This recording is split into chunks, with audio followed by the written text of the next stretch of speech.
Welcome to Sideline Judgement. My name is Sergio. My name is Tyler. And Tyler, we're just going to get right to it. How does it feel to have a franchise quarterback? Feels damn good, man. Feels really good. That's when he walked off that plane in that nice blue suit, and his wife was wearing that blue power pantsuit, and I was just like, "That's my president and my first lady right there." Like you just love to see it. You love to see the jersey already made up in the house. Yeah, when he got drafted. It's already 16. It's not like a 1. They already had a 16. Like that's what we call branding. He finally got to say on record, like, no, we made this decision in February. Absolutely. There was a rumor that the plays that Trevor Lawrence was running at his pro day were actually just plays from the Jags playbook. That the reason Urban Meyer went to him not was because he was unsure about if he wanted him to be the quarterback, but it was because those were the plays. Early practice, baby. You can never stop. Rumor has it the day after he was introduced at the stadium, he was running routes with the receivers at my high school. I believe it. I absolutely believe it. But it feels good. Like, I have to hold. I mean, it was so those 8. Well, there's like really 30 minutes in real life, but those 8 minutes that the Jaguars were on the clock were so weird because I was just like, these are the last 8 minutes before it happens. But it was also like, if anything were to go wrong, it has to go wrong right now. Like, but then didn't you feel better watching the video of Urban Meyer and the GM and Mr. Khan like talking to Trevor on the phone? Oh, yeah. And I think it was the GM whose name escapes me. You know it, I don't know it. He was like, yeah, we're gonna wait until 2.5 minutes to call this in. The league wants us to wait, and I was like, oh, he said it. I didn't want. Because when the draft started, then it was like the Jags are on the clock, and I was watching the draft with my friends Jared and Kevin Borba, and we're sitting here, and I was like, I have to wait 10 more minutes just to hear Trevor Lawrence's name be called. Like, we know this is it. Like, let's keep it moving. I was torn because I'm like, I was sitting there like, eat up every freaking second of that clock. Make the league wait. Make the league sit here and wait for us to do what we all know we're supposed to do. But then another part of me was just like, the other part of me is like, okay, we're going to be here for another 3 hours. So probably just move it along real quick. Yeah. But I mean, they didn't screw it up. They drafted the clear number 1 choice. Trevor Lawrence straight up said in the interview that he was hoping that it was Jacksonville, which I know that's just a nice way of saying that, like, you're happy with where you landed. Like, right. Exactly. Because there's no hoping it was going to be Jacksonville. But it does seem to me, and maybe this is just me being romantic about it. It does seem to me that him and his wife, Marissa, seem to like really like having landed in Jacksonville. Yeah, I feel that too. Jags fans buying him a toaster at their wedding and then donating like $30,000 to charity sure is like probably helping that. Well, I just think it's, they're both from the South. Yep. They're close to home. They don't have to deal with the New York media. He's instantly a millionaire. He's not only is he instantly a millionaire, but he lives in Florida. I guarantee you, he bought beachfront property in Jacksonville. Like, there are much worse places. And that's the thing where Trevor Lawrence, just with his whole aura and his whole demeanor, like, look at his brother. Like, that whole family is just very much like laid back, wanting to really enjoy life. I wouldn't be surprised if he retired like 4 or 5 years earlier than like physically he was, he could have like not like succumbing to father time, just retiring when he's ready. Right. And not like an Andrew Luck thing where he retired in his prime because of, he didn't want to get hurt anymore. No, but I mean, but not Tom Brady, where he's created a TB12 program that masks PEDs. Anyway. But you know what I mean? I feel like he's a comfortable person. And I think just it works so much better him being in the South, beachfront property, no state income tax in Florida, close to home, doesn't have to deal with the New York weather, doesn't have to deal with the New York media, doesn't have to deal with Jets fans as, just being like, oh, you are our savior. Listen, he's instantly the most talented quarterback in Jags history. Like, there's no denying. Not a very high bar to climb. But that's the thing. Where, like, super true. Like, but so true. Like, and no disrespect, obviously, but it's a younger franchise, and that's okay. He gets to build something, and on top of that, he gets to be with Urban Meyer. It's basically like every college football fan ever should be rooting for the Jags to do well, because I feel like Urban is going to run this like an NCAA program on steroids. And while I hope it changes to how he ran programs in terms of ethics earlier in his career, I do think that this is going to be a fun place where Fun college football players are going to land there. NFL people are going to be like, oh, why are they going to be there? And then all of a sudden they're going to be fun again. And it'll be like, oh my gosh, where'd this person come from? So I'm really excited to see what the Jags do. I hope we score 1 million points. Like, as do I, Tyler. I think, as we'll probably talk about in a second, with what happened with the rest of this draft class, right? The Jaguars have like put a big emphasis on helping their offense out more than their defense, which is a direction that you could choose to go in. Right. And they did. And I don't necessarily disagree with it. Because there's multiple ways to build around your young quarterback, but they didn't screw up the Trevor Lawrence pick. It's so excited to have an in official, there's a draft card out there. Mm-hmm.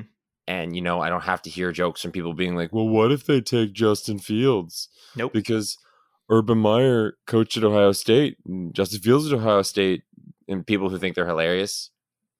Every one of the people that knows me and has made that joke to me, just know I meant that with absolute full disrespect. You're not funny. It was never funny. It wasn't. So I hope you're happy. With that being said, Tyler, we are going to go into the draft here and review the NFL draft. We're going to go team by team. We'll spend more time on some teams than we do others. But let's start off with the Jags, since we already talked about Trevor Lawrence. Let's look at the rest of their picks. You guys had a second first-round pick. You took Travis Etienne. So, yeah. So can I just give my thoughts on the draft class as a whole? Absolutely, Tyler. Okay. Net win because you got Trevor Lawrence. Like, genuinely is a win, is a good draft class because you got the franchise-changing quarterback. The rest of the draft, gonna be honest, pretty underwhelming, in my opinion. Yeah, I kind of agree there. Now, the Travis Etienne pick, when it happened, was very shocking to me. Did not see that coming. And I'm torn because, like, Travis Etienne is a good ball player, is a modern NFL running back.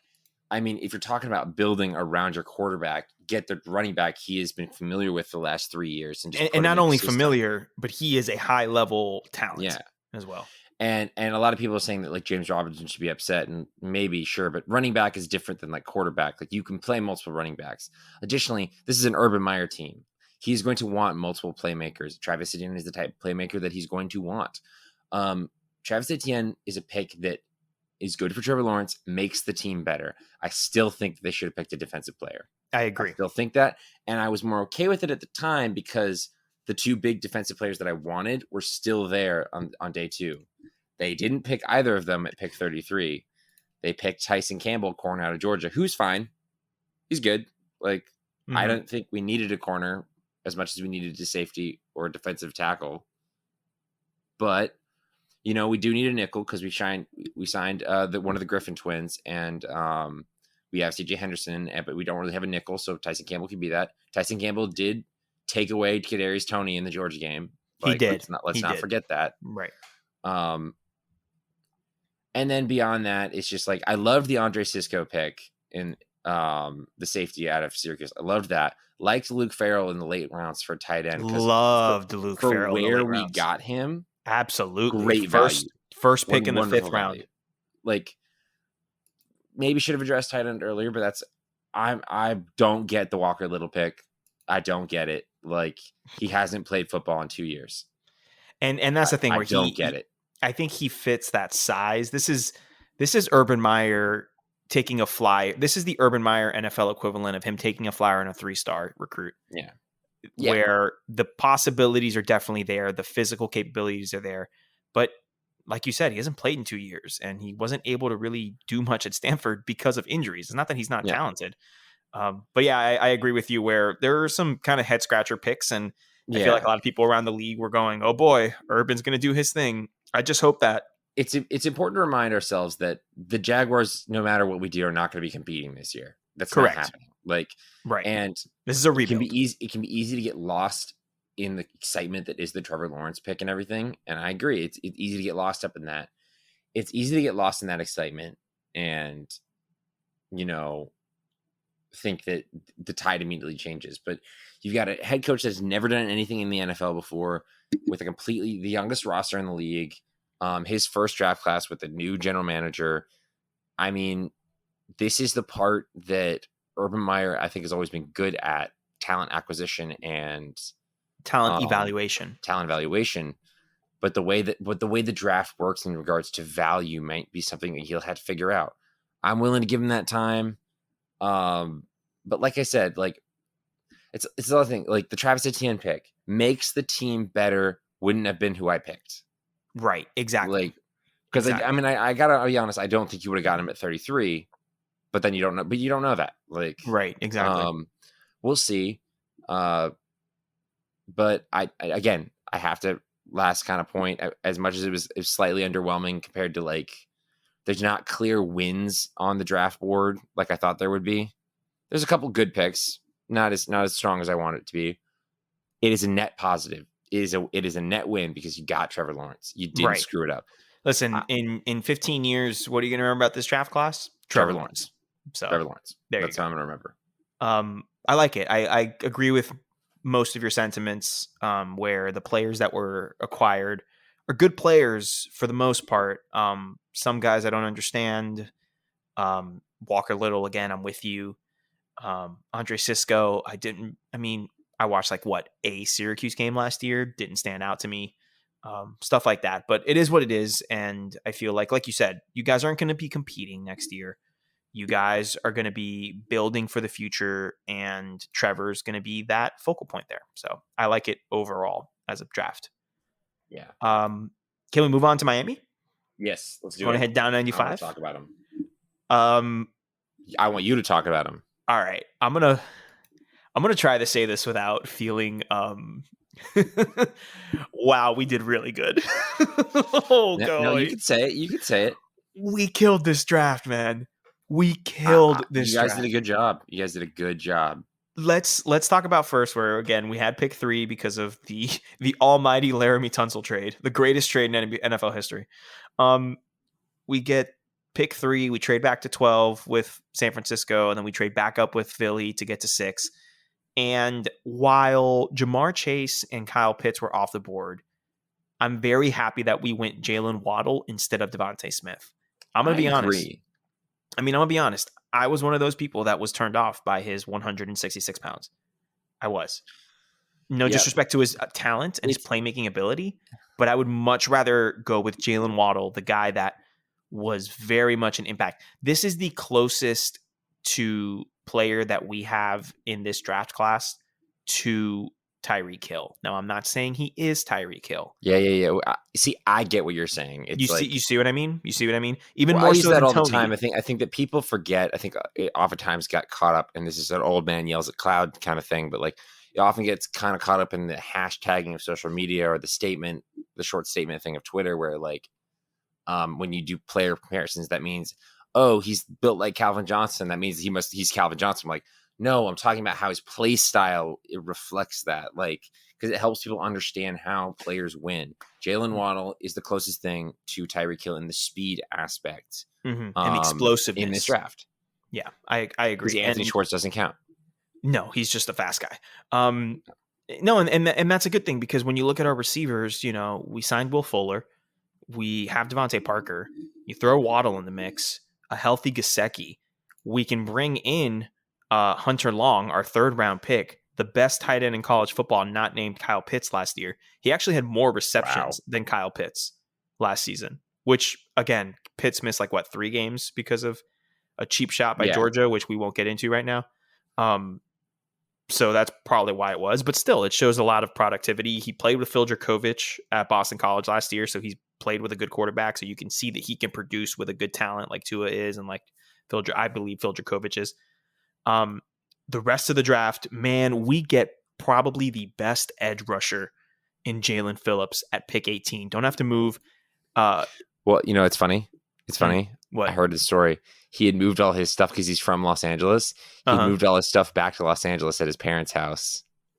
And now he has to move back to Miami. Come back to Miami. That's what you get, man. That's what you get. You should have just stayed home. There was a 1 in 32 chance. That's very true. That's very true. And the numbers were in his favor. Look, I bet with his signing bonus, I bet he could pay for the movers. All right, it's a small price to pay. Yeah, he'll be fine. He'll be fine. Let me introduce you to no state income tax for all of your home games, Jalen Phillips. So yeah, we possibly get the best edge rusher. When the pick came in, we weren't on the clock for long, if you remember properly. We were just like, hey, call it in. That's good. Second round, we go with Javon Holland, which at the time was interesting because Owusu Okura was still on the board. There we go. Jeremiah Owusu-Koramoah was still on the board. I believe Asante Samuel Jr. was still on the board, which I liked. There were a lot of players that were first round kind of graded or were projected to be in the first that kind of slipped to the second. And I was like, why did we go there? And then Tyler, then I watched the tape and I realized this is literally a Brian Flores player made in a factory. The there it is. The man plays everything. There's a reason, again, it did not take. Great thing about Miami, we do our homework. Chris Greer and Brian Flores, they do their homework and then they call the picks in right away. They go, cool, that's our guy. We want him. Boom. Don't waste any time. When that happened with Jalen Waddle, that happened with Jalen Phillips, that happened with Javon Holland.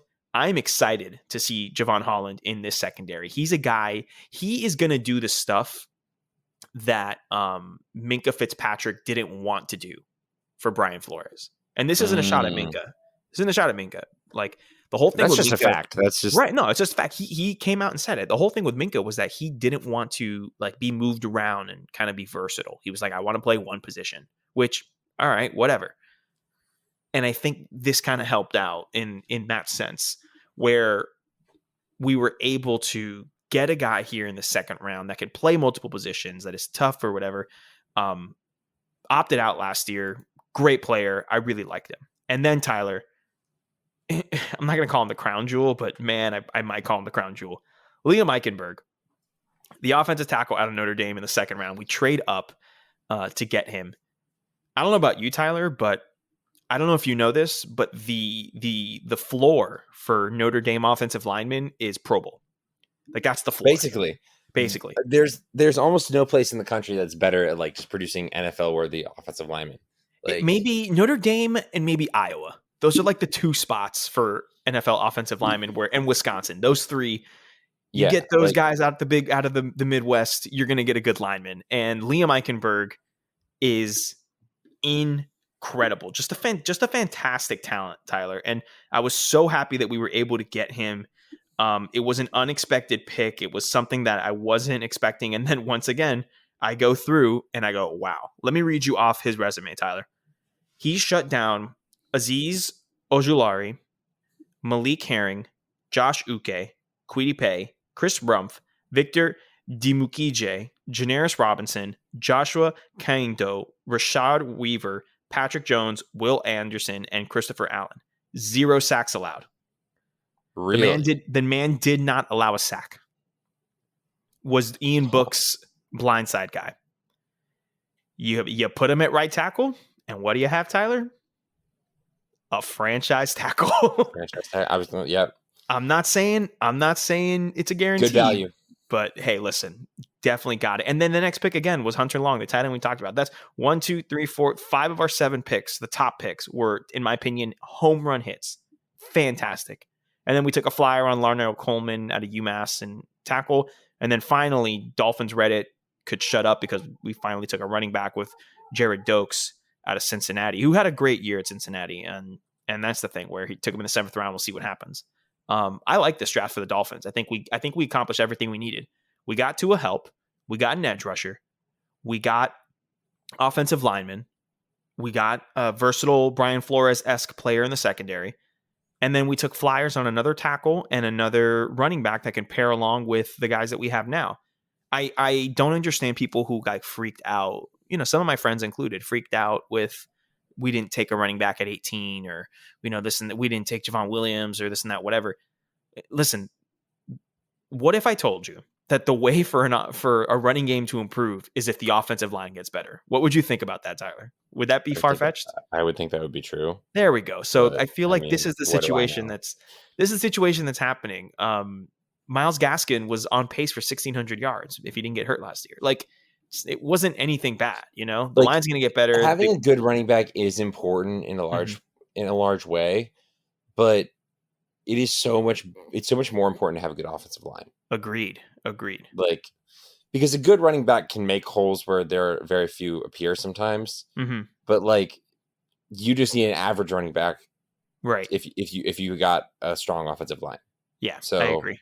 Listen, there's going to be, I predict a lot of people backtracking on Tua this year simply because he's going to have a line, he's going to have a run game because the line got better, and he's going to have an offensive coordinator that lets him throw the football.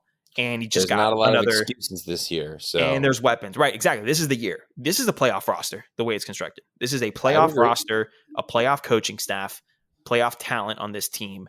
That is the goal for this coming year, and I think we can do it, and I'm only even more optimistic now that this draft class happened. So that's my Dolphins. Are you worried at all about linebacker? Am I worried about linebacker? Because it wasn't really addressed in this draft. It wasn't. You're right. It wasn't. And it was definitely a need because we got rid of our starting linebackers from last season. But I'm not too worried, because if there's one position that I trust Brian Flores to really tackle, and no pun intended, but I trust him to knock out of the park. I think it's linebacker. I trust him in that sense. It's like trusting Dan Mullen with quarterbacks. You know, I was about to say the same thing. Have faith. You know, you need the players, you need the talent, obviously, but have faith they'll develop them. I have faith in Flores. So if that is our one weakness, then we're in a great position for the year, not this coming season, but the year after, where I think if we succeed and do what we're supposed to do, we can compete for an AFC championship or Super Bowl appearance type of thing. Compete. I'm not saying it's a guarantee. So I love this draft for the Dolphins. Tyler, is there another team that you want to move to and approach things? I mean, I think we should just go alphabetically. Let's do it. Make it easy. All right. Arizona Cardinals. We're not going to talk about all their picks, but let's talk about the first three. They're interesting to me. I like those. They get Zaven Collins, Tulsa linebacker. Did they reach? Because they got him at 16, and I felt like I was reaching when I mocked him to Miami at 18. I don't think it's a reach necessarily, because he's all about linebacker preference. Okay. Like, there's not really, there wasn't really to me a clear cut. Well, Micah Parsons was the clear cut linebacker one in this class. And then after that, it's basically like, what do you want a linebacker that bad? And which one do you want? And what fits your system? So I didn't see it as a reach. I just didn't see him going to the Cardinals. I hope they don't screw him up. I'm not complaining with an Isaiah Simmons, Zaven Collins. Now Rondale Moore in the second round is who let this happen? I need to call the authorities. Who let Kyler Murray get a wide receiving core that includes DeAndre Hopkins, Christian Kirk, and Rondale Moore? Who let this happen? He's going to throw for 7,000 yards, and they're going to miss the playoffs by a game. Yeah, I mean, it's a little strange because they're going to be the shortest team in the league. Shortest offense in the league, but they're going to score points. Like, don't come to me unless you're 6 foot. No. None of that energy. None of that. You know, of all of the obstacles the air raid is designed to overcome, I think having a team entirely under 6 foot is not one of them that is designed. But we'll see. Like, I in all honesty, I think it's a great pick. And then we got to talk about the third pick. Their third round pick. We do. We don't have to talk about it too much, but they drafted Marco Wilson. They did in the third round, or wait, no, it was the fourth round, I think. No, third. They traded up into the. Oh, no, I'm sorry, the fourth round. You are correct. My bad. The fourth round. They traded up though to get him, which is a decision that was a pick that was made. Yes, that was a pick that was made. You know, and here's I don't the thing. I want to necessarily understand it, but I'm also marred forever by personal. Bias. That's the thing. I think that we are letting the shoe gate, the LS shoe, get to us, because Marco Wilson was the cleat yeet. That's I was thinking of the one that you came up with. That's the one, the cleat yeet. Listen, we're holding the cleat yeet way too much in our minds, because our opinion of Marco Wilson will always go back to, you cost us an appearance in the playoffs, a potential appearance in the playoffs. But when you look back at his freshman season, and then after he hurt his knee, when he came back every year but this past season, he was really good. He was a really good corner, and he had NFL qualities, and he was very much someone that maybe they won't play him 12 yards off the ball. maybe they won't play him 12 yards off the ball. And I think it's a testament to, we'll talk about the other defensive backs for the Florida that were drafted and a couple that were signed as undrafted free agents, where maybe that's the reason why the secondaries coaches were let go, because these NFL teams can see that there's talent on this team. There was talent in that secondary. They just weren't used properly and they weren't being effective. Maybe now that, hindsight's 2020, but maybe now we can look back and say, all right, maybe this Gators team just wasn't being coached properly from a secondaries perspective, Yeah. Still doesn't excuse the cleat yeet, by the way. No, I think, but like the rest of the Cardinals draft is kind of just, some players. Right. Some guys. I gotta be honest, don't know most of them, but good first 2 picks. Can see it with the 3rd pick. My draft grade for this is fine. Yeah. Like, I'm all right. I'm not mad. I'm not whatever, but I'm mad that Rondale Moore gets to go to Kyler Murray, but whatever. That's gonna be fun. Let's not act like it won't be. Yeah. Well, all right. Next team, the Atlanta Falcons. I think they're in a similar situation as the Jags, where they get an A simply because they drafted Kyle Pitts. Oh yeah. Well, you know what I mean? You know what I mean? They get an A. They get an A+ for me for Kyle Pitts. Like, right. Yeah. And I'll bring this up later as talking about the draft strategy of some other teams that I disagree with. Okay. Where I'm like, I like Atlanta's draft strategy in the sense that, like, okay, don't overthink it. Just take the best player. Like, right. It's also like, oh, but they have Julio and Calvin Ridley. They don't need a good tight end. I'm like, yeah, but you're at 4 and you're not going to trade down because everyone who would want to trade in your position is like a rival. I was just like, Matt Ryan. And I'm going to talk about this a little bit when I talk about the Packers specifically, but other draft strategy teams. But it's just like, you don't have to believe that Matt Ryan is that good or anything, but the team is at least rallying around him, and they're like, Agreed. Okay, we're going to give him weapons. And I just flat out believe that he's still that good. Like, I actually think Matt Ryan is really good, but like, I don't see anything. He hasn't done anything to show us that he's regressed in a massive way. So I don't understand why. There's this outrage. They got to get the replacement quarterback. They got to do it. No, he's probably got 3 or 4 more years of high quality football left. If you're not going to draft, that's Kyle Pitts' rookie deal. Yeah, if you're not going to draft a replacement quarterback, this is absolutely the direction you need to go in. Absolutely, you need to help your quarterback out. Absolutely, either commit to a new one or commit to the one you have. Don't live in the in between. At the very least, Atlanta doesn't ever have appeared to have lived in the in between. Right. They believe in Matt Ryan, and they get we talk about it for months in the middle before the draft that they might move away from him. But then they're like, when they decide not to, they fully go in on supporting him. So you get an A for the Kyle Pitts pick. He also gets to he's picked wearing number 8. So immediate Hall of Fame. Right. Absolutely. Single digit. Let's go. Let's go. What a king. The rest of their draft is not much to speak of. Jalen Mayfield in the second in the third is pretty good. But I like that. I like Richie Grant in the second, the safety out of UCF. I watch a lot of UCF football as people. I'm aware. My emotional attachment to someone with an emotional attachment to UCF. So I liked him a lot. And Day texted me. He said, "Sergio, you watch UCF. Is he good?" And I didn't think he was used properly. It was one of those things where the talent didn't really play defense. So right, the talent was clearly there, but just they didn't put him in the right position to succeed. I feel like with coaching, it's going to come out. You know what I mean? There's sometimes that happens. Yeah, I agree. That's how I feel. Now they didn't get a running back. I will say. So, and that is a little concerning to me. It is. They got Frank Darby in the seventh, who's a wide receiver. He's good in my opinion. Nice depth player, but like. A little concerning they didn't get a running back. So here's my thing. The running back situation with Atlanta.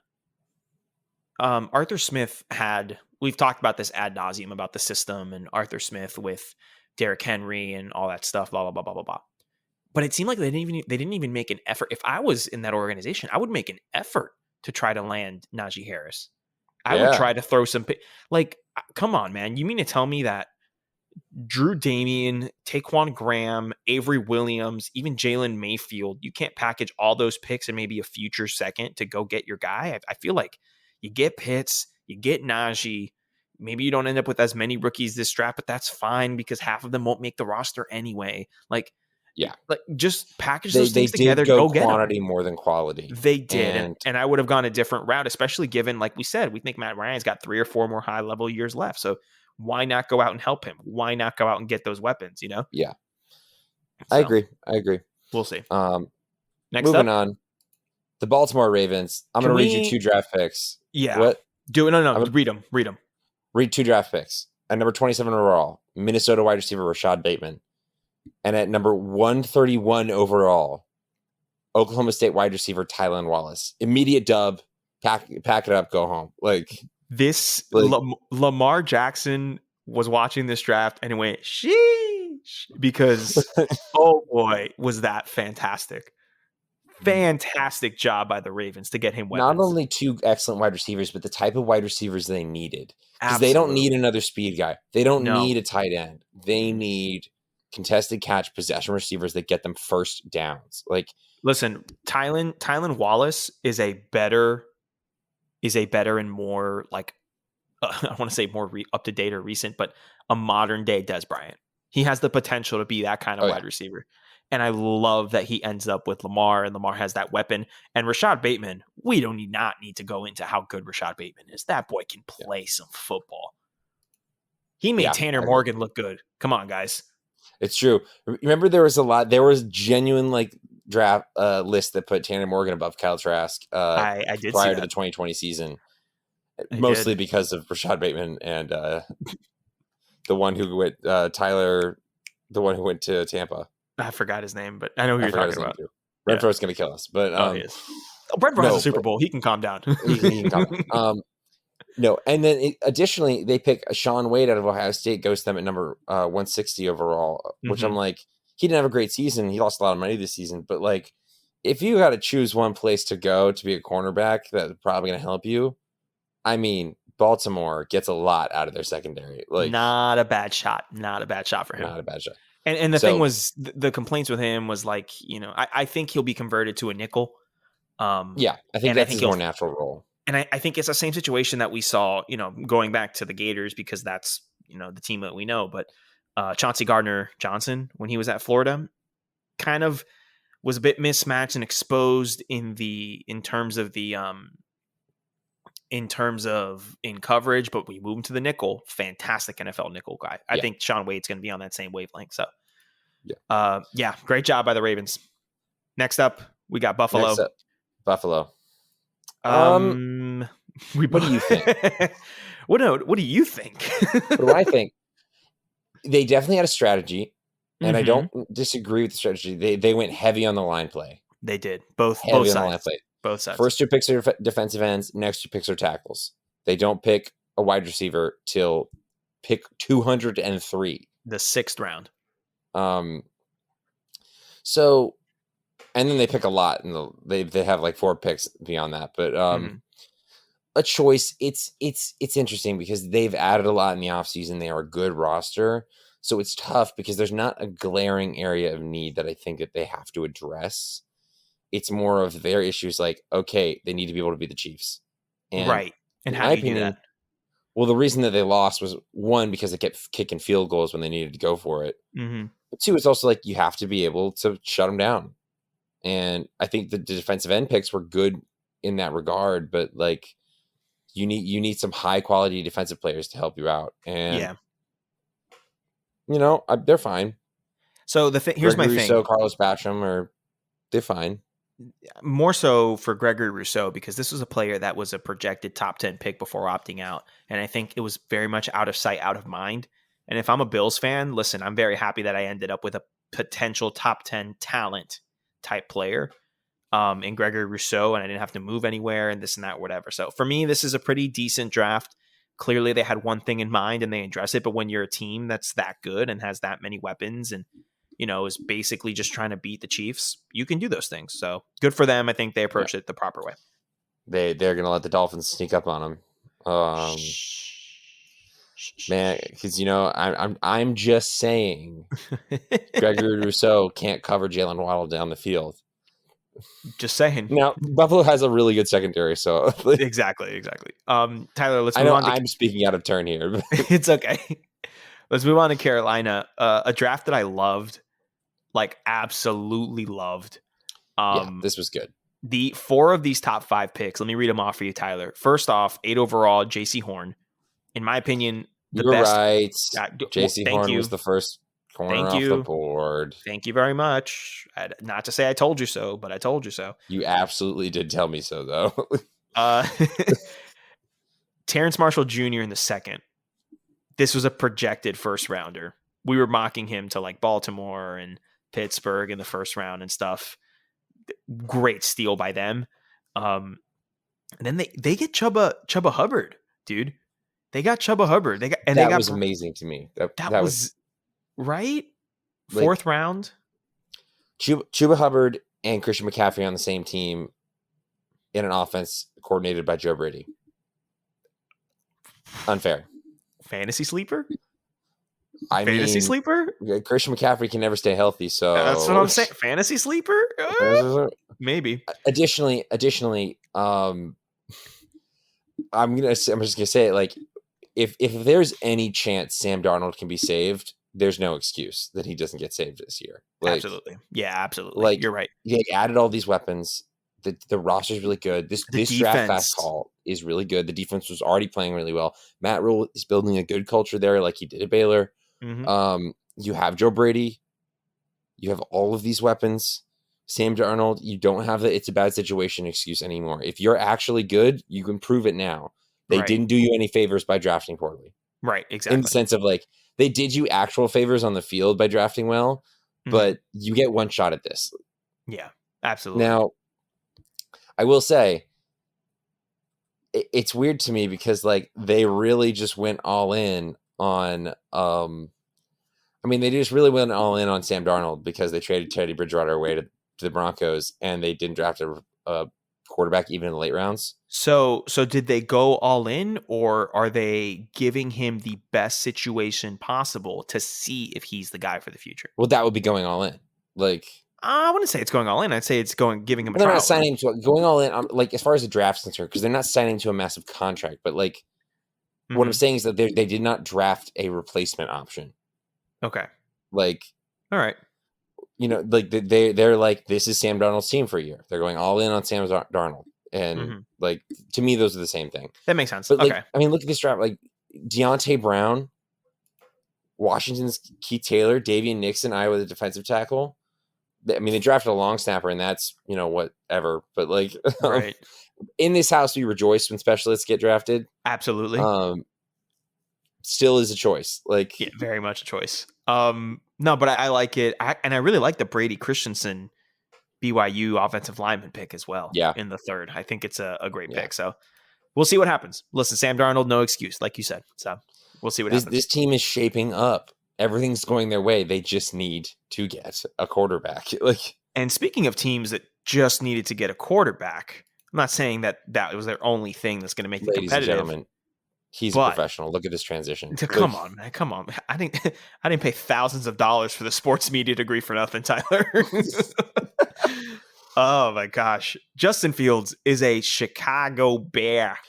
I did not see this timeline happening. Like, I really didn't see this coming. What's funny is that I remember the trade went off, like came on my screen, and I looked over at Kevin at Borba, and I was like, Borba, who are they gonna pick up? And he looked at me and he was like, bro, Justin Fields. I went, oh my, what? I freaked out. I was like, oh my God, Justin Fields, he's gonna go. Pick 11. They trade up. They give up a bunch of assets. I believe a future first and a future second. And they get to pick 11 and they take Justin Fields. I think Tyler, did the Bears do something right? I have so many thoughts about this. Like, this was the absolute best pick of the draft, in my opinion. Like, wow. I differ from that, but wow. Okay. In regards to where if you factor in where the Bears were and them getting this, it's the best pick of the draft from a value perspective. Justin Fields at 11. Even though they gave up an additional first and second. Worth it. Agree. Because if you hit on Justin Fields, you're not going to care about that. Absolutely. And you're not, because it's not like 2 firsts or anything like that. Like, it is like they gave up next year's first, but you have to give up next year's first anyway if you want to make a trade like this. Like, Especially jumping like 11 spots or something. You're not screwing over your quarterback in the sense of like, we're trading 3, like we're doing the Rams, we're trading 2 first-round picks. And I'm like, all right, well, you better believe that you can build the team through the 7th round because like you're not going to help your quarterback out. Right. Yeah. But it's, first of all, when trade came across the screen, I was just like, oh my God, the Patriots moving up. I knew it. I called it. Like, yeah, that was a fear. And then the Bears came across the screen. I was like, the Bears. And the Bears don't do picks. The Bears don't pick properly. This was a great decision with Ryan Pace's back up against the wall. My thoughts on this can be boiled down to 3 words. Next regime ecstatic. Some coordinator in the GM league and the coach of the Bears in the next regime are so happy right now. This is going to be the hottest available GM and coaching job in the next couple of years. Yes, and like Justin Fields has the arm to survive up in the AFC North. Like absolutely. This is the type, one of the quarterbacks that if they were going to target, because Mac Jones to the Bears would not work in my opinion. Like, and not because of anything you have to think about Mac Jones, but because Mac Jones' skill set is not one that they need to be up there to play in the NFC North. Like, right, especially in Chicago where you play on the river, like exactly in the Windy City. Justin Fields has the arm for that, and I just also just didn't expect, because the Bears were in a no-win situation. They were picking they've underwhelmed for so long, where they make the playoffs and they lose horribly, and then we just go, oh, it's the Bears again, and there's no outlook on the future because they're picking too late in the first round to get anybody that they want. They finagled a good pick, like an amazing pick out of this. And Tyler, I'm gonna one up you. They turned around the next day and they did it again. And they took Tevin Jenkins, the tackle out of Oklahoma State. I mean, so not only did they go get their quarterback, but they went and they got a fantastic. This was a deep offensive tackle draft. They got a fantastic offensive tackle, and so they're really like going out there and saying, "Hey, look, we get it. All right, we messed up with the Mahomes and Deshaun class and all that, but listen, this is a big deal. Bears fans, you should be happy. I know that that's a weird thing to say because Bears fans have lived in like purgatory for a long time. They've never really had a really good quarterback. This might be the first like real franchise quarterback that they've had in 20, 30 Better than years. Andy Dalton. Better than Andy Dalton. No longer QB1, I'll tell you that much. So yeah, just with those top 2 picks, great job by the Bears. And yeah, I'm not going to add anything because you said everything that needed to be said. A team that, in my opinion, fumbled the bag. Agreed. The Cincinnati Bengals. Listen. Jamar Chase, fantastic player, incredible wide receiver. He's going to be a stud. But you know what a quarterback needs, Tyler? A quarterback, the ability to stand. He needs the ability to stay upright. And clearly, this offensive line was not good last year. I'm not even going to sugarcoat it. They were bad. This was a bad line. They managed to mess up their franchise quarterback's ACL. And yes, they addressed the need in a way by getting some linemen in free agency and this and that, whatever. And great, wonderful. But you know what would have helped, Tyler? A franchise left tackle in Penei Sewell, and instead that they went with a wide receiver. Now, granted, in their defense, they addressed that in the 3rd round by taking Joseph Osai I messed it up. In the 2nd round by taking Jackson Carman out of Clemson. But you know who's a better offensive tackle than Jackson Carman, Tyler? Penei Sewell. Yeah. Literally plug and play. He'll be there for 12 years. It's the Travis Etienne principle is what I'm going to call it now. Jamar Chase makes the team better. Mm-hmm. Is an addition to your team, is a stud. It was still not the right pick. Correct. Completely agree. Not knocking Jamar Chase's talent. Jamar Chase is the number 1 wide receiver in this class to me. Like, and I mean, you wanted him to be a Dolphin. Like, absolutely. I would have loved for him. I would have wanted him to be a Jag if that were ever possible. But the reality, like, it was not the right pick. No, you got to protect your quarterback. Hey, they drafted Evan McPherson though, so it's all good. I don't know if it's all good, but yes, Evan McPherson did go in the 5th round, First which kicker is drafted great. as a junior. As a junior, Let's go, baby. Coming out, got that good draft advice. Came out early, first one drafted, went in the 5th, which is a bit high for a kicker. Like, go get that bonus Roberto money. Aguayo, but like, hey, it's never Roberto I wouldn't Aguayo. wish that career on anybody though. I would never wish that career on anyone. So yeah, that's our feelings on the Bengals. Everything else is kind of overshadowed by taking Jamar Chase over Penei Sewell. So it's just not the right decision. No, but you know what? A sneaky good draft, Tyler. Like sneaky good draft. The Browns, Cleveland Browns. This team is going to be good. This team. They were good. I was going to say, put some respect. This team was good last year. Yeah. This draft means to me that the current people in place in Cleveland, as far as decision makers, don't intend on letting that slide. Oh no, they don't want to go back to the Cleveland Browns of yesterday. They want to be the new Browns and stay there for a while.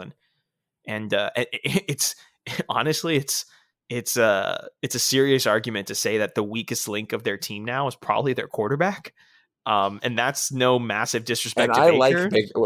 I like Baker Mayfield. He actually played really well last year. I don't think he's an elite quarterback, but I think he's serviceable, and I think he's top 15. He's in the top half of the league, but I would agree. I don't think he's elite. But no, like we said, like this is a good situation for them. You look at their draft; they take Greg Newsome at pick 26, the DB out of Northwestern.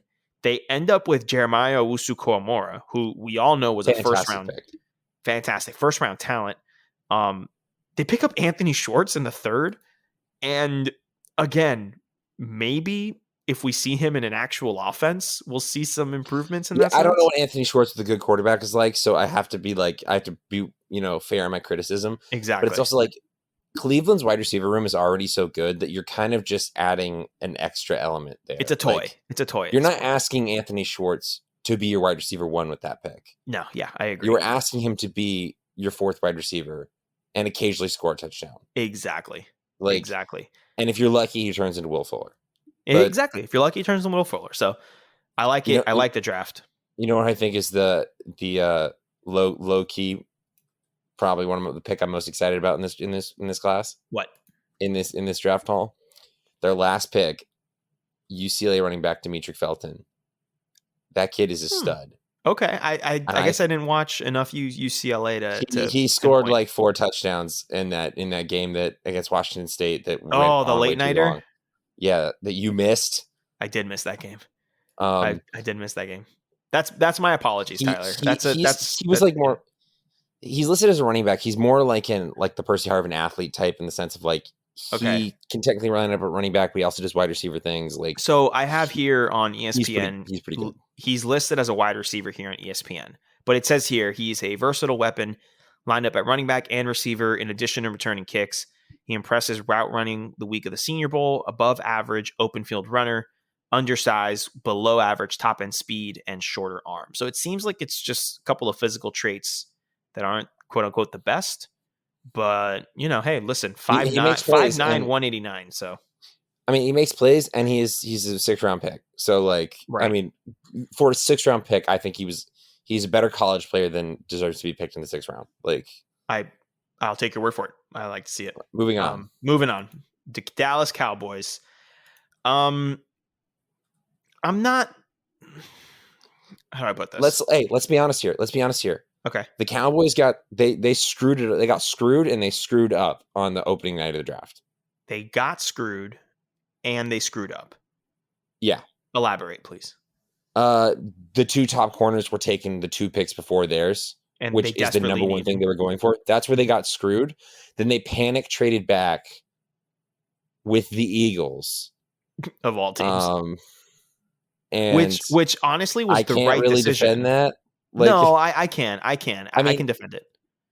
They did it to screw over the Giants. Right.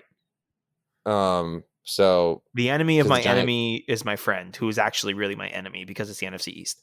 I liked it. I liked them moving back. They got arguably the best defensive player in the draft in Micah Parsons at 12. They picked up an additional, I think, 3rd rounder or 4th rounder or something. But, okay, I guess that, but I'm just. Mm-hmm. But then again, I just thought that it was just like it was a lot of panic moving, and they didn't really end it. Like Mike Parsons is good, but I don't think it's any of the players that they wanted to have. Like, right, I agree. And look, outside of Michael Parsons, I really don't see anyone that I love. I mean, there's nothing that stands out to me in this draft class. Notable name college wise, Jabril Cox out of LSU went in the 4th round. But yeah, the cornerback that they ended up with, they kind of went on quantity since they couldn't get one of their guys at the beginning. They got Kelvin Joseph out of Kentucky in the 2nd. They got Nashawn Wright out of Oregon State in the 3rd. Kelvin Joseph, great against anybody not named Kyle Pitts.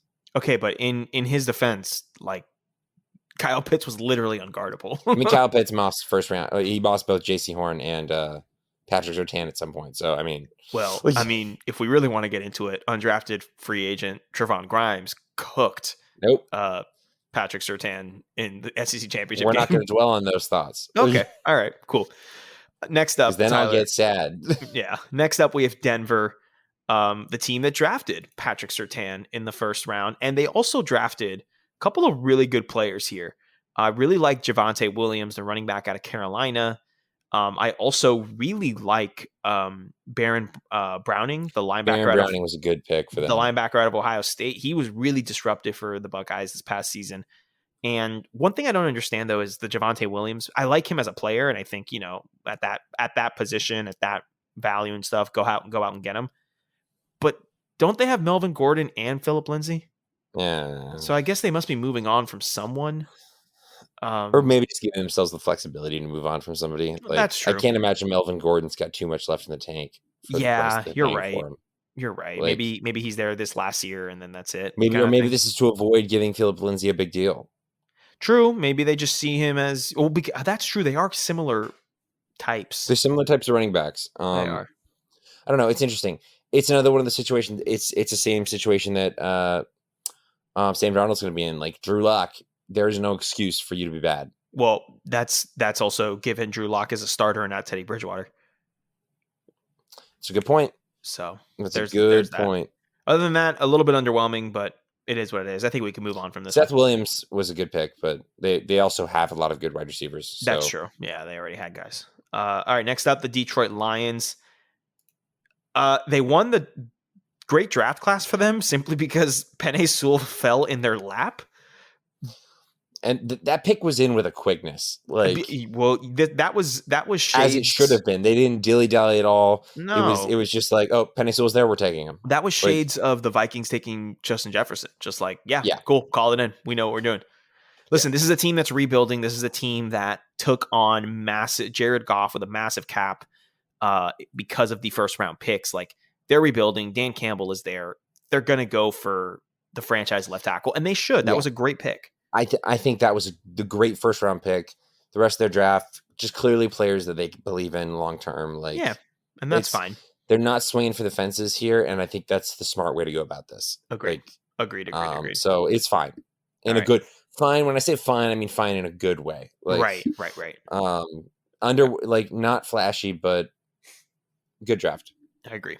Moving on to the Green Bay Packers. And I think every time, before we go into the actual players that were drafted, and yet again, not a single 1st round wide receiver, we got to talk about Aaron Rodgers, right? He hijacked the draft day coverage, basically says, I want out and I won't play in Green Bay again unless the GM is fired. Do you think he's playing? Do you think he leaves? What's going on in Green Bay? I still think that it is just a ploy for him to get what he wants. But what does he want? Well, I think he wants them to draft a wide receiver in the 1st round, but then they didn't freaking do it. Like, that's what I personally believe. Like, I just picture Aaron Rodgers with Shailene Woodley, and he's crying to her, and he's like, "I just want a 1st round wide receiver." Why is it so hard? And I had arguments with with a Packers friend of mine because they're like, "I could have had Rashad Bateman." I'm like, Devontae Adams is a 2nd round wide receiver, and he's one of the best in the league. And I'm like, I get that, but like, look over in Atlanta. Look at the South. Look over in Atlanta, where Matt Ryan, a quarterback about the same age as Aaron Rodgers, not nearly as good as Aaron Rodgers. No, not at all. I like Matt Ryan, but he's not nearly as good as Aaron Rodgers. But guess what Atlanta does?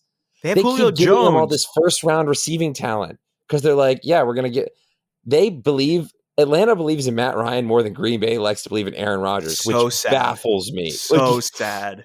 And I'm talking about the brass. Obviously, the fans are different, but like, it's weird. They're building this, and that's the thing. They draft like they're building a team up from scratch. Yeah, every year. They're not doing that. No, is the thing. You're in the position to pick luxury picks, right? Like you've made it to back-to-back NFC title games. Get the man the weapons and win the Super Bowl. Now, like, is that not what we play for? Now, I will say, I don't think that it's torn because like you do have to replace Kevin King. So yes, like Eric Stokes is a good choice in the sense that you need a cornerback. I just feel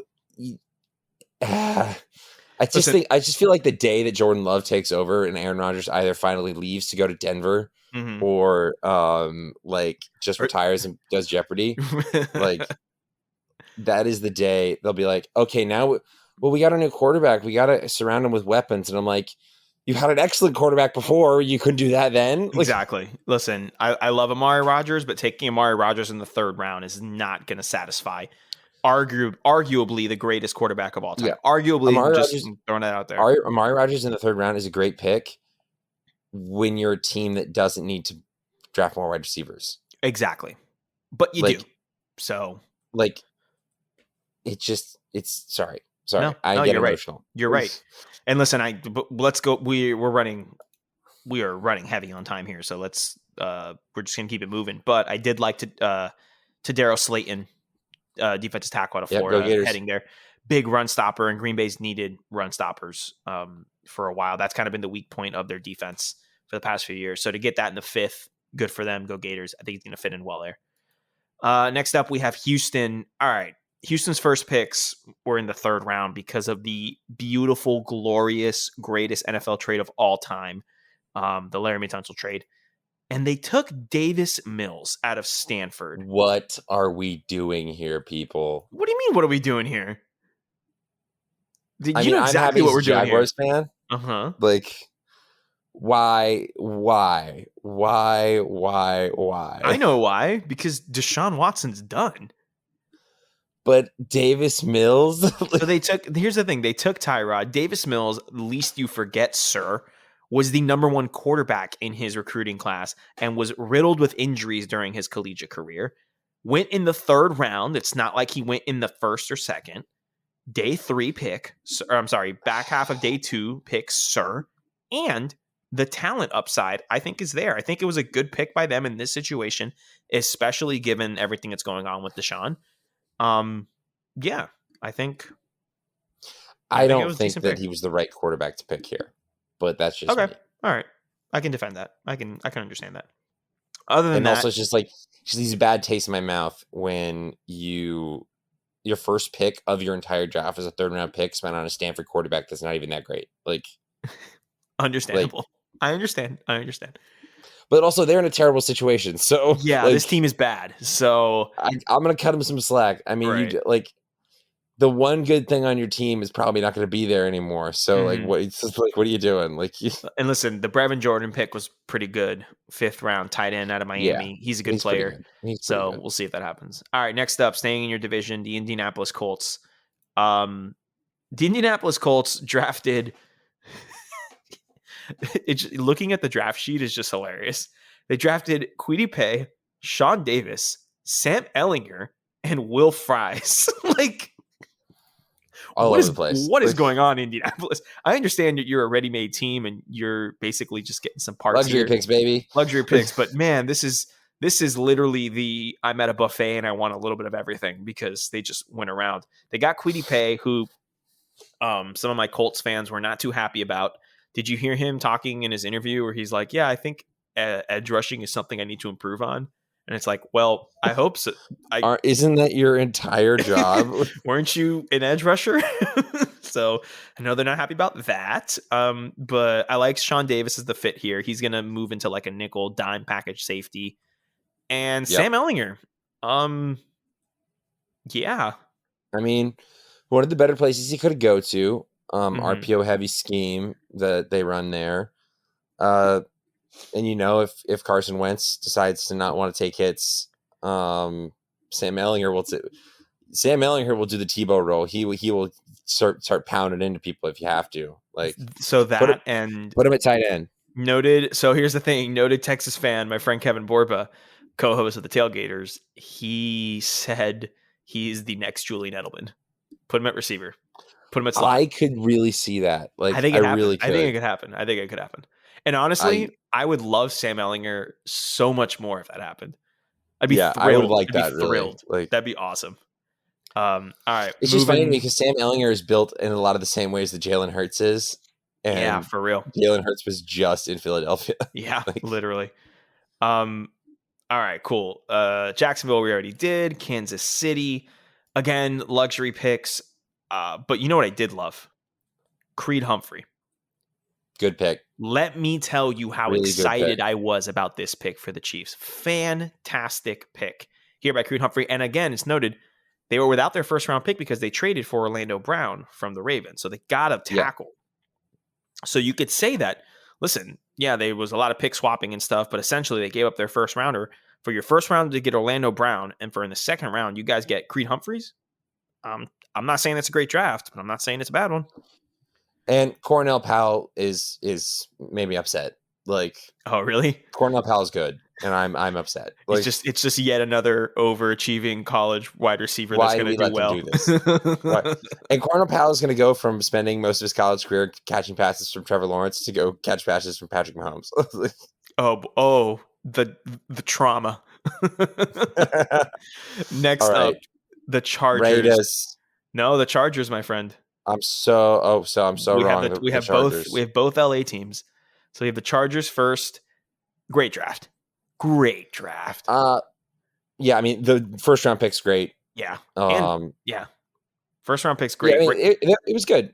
The first round pick and honestly the first two picks are amazing. That's what I was going to say. Well, Rashawn Slater first round, he falls to them.